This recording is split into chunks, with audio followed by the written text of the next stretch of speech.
Do you ever wonder how many times you gave up right before you were about to succeed?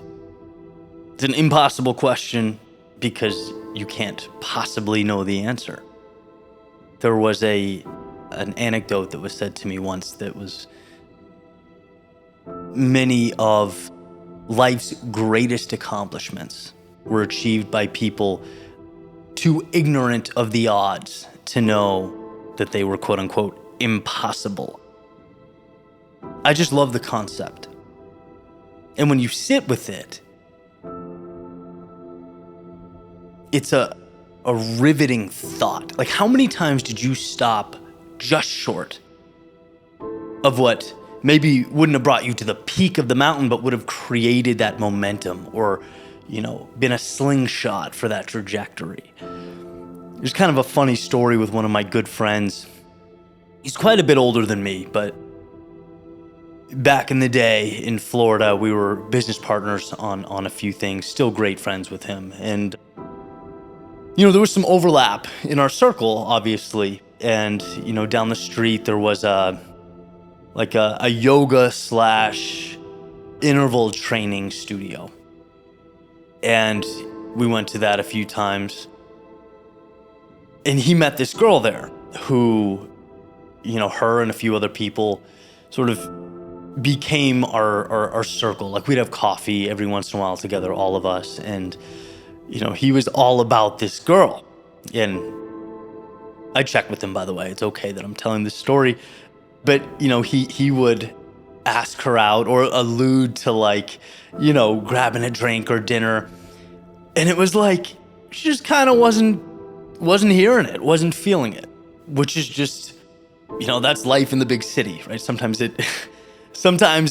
you shoot your shot and it works. Sometimes it doesn't. And, he was persistent, not in a bad way. I know you can easily conflate this to be something bad. It was in a charming way, right? And I remember being in the car with him and he was talking about her, asking her to go on a trip or something like that he was going on. And I said, hey, dude, at what point are you going to throw the towel on this? Like, at what point has your ego taken enough of a beating? At what point is your pride, taken so much that you just walk away? And it's one of these moments I'll never forget. Eddie, she only needs to say yes once. I laughed and I said, okay, dude. And a few years later, they're engaged and probably the happiest couple, I've ever seen. They're always together. They're just always laughing. They have this beautiful thing. And, it's the same question. Like, how many times do we stop just short? Right? Like, maybe the time he asked when her plans fell through and it was her favorite restaurant or whatever it was, right? And again, I want to be very careful with this because, it can be conflated or blown out of proportion. He's a very respectful human being. But it's just, it is for me, a perfect metaphor of just stopping way before you've gotten what you've wanted in other areas of life. It's like, I remember John Paul DeJoria talking about, hopefully I didn't butcher his name, but way back, it was one of the first speeches I ever wrote. When a door closes in your face, it could be the very next door. And so you have to depersonalize failure and keep knocking. And I think I'll speak for myself. One of the things that you're sort of sheltered from in a lot of, or I was in my old world where, things were very structured and predictable. When you're sort of out on your own in the wilderness, building something, starting your own business, knocking on doors, reaching out, creating things, seeing what works, you learn that failure is part of the process, that rejection is just, it is an important character in the story. And if you let it define you, it will. Right? The thing about progress in a particular endeavor is that life doesn't stop. You choose. Right? So I can tell you some projects I've worked on that, man, I thought they would be game-changing. I thought they would be life-altering. I thought they would bring value to millions of people. And look, sometimes they just swing and miss. And it's very easy to look around and go, maybe I'm not good enough. Maybe I'm not what I thought I was. Right? The mind will write stories for you if you let it.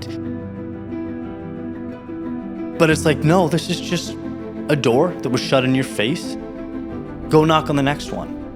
And the funny thing is, the thing that takes off, or the thing that is perceived well, that does add value, oftentimes isn't even much different from the thing that was rejected. It's a slight pivot. It's a slight alteration, right? And so I say all of this to put in your brain that so many of the things we want in life, we stop short.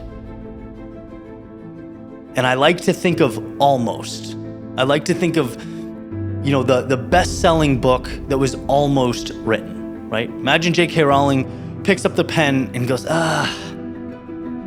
maybe later. Or Michael Jordan, famously, cut from his varsity basketball team. People don't talk about the fact that he was a killer on the JV squad for a while, but still, he looks around and he goes, maybe basketball's not my jam. There is that version of success for you in something that you will either say yes or say no to. You can't let outside circumstances dictate that in your world. You don't want to be a victim of almost, because some of the most important, most powerful things you will ever do live on the other side of almost. They live behind mountains of almost. If you're looking around and you're going, hey, this isn't for me, this isn't what I thought, I've tried, I've dabbled, I'm not really feeling it, that's different. But the world does not get to dictate your story, you do. And this is obviously not in the same narrative as dating. This is like life, right? It's like the world cannot tell you when to stop or what's enough. You decide that. You take in the information, in the pieces, you take all these variables and you decide, right? Don't forget how much power you have there. Don't forget how fragile our egos are and how we're always tempted to stop when things become difficult. You only need one yes in many situations. The question is not whether that yes is out there. The question is, are you willing to keep stepping towards it until it arrives?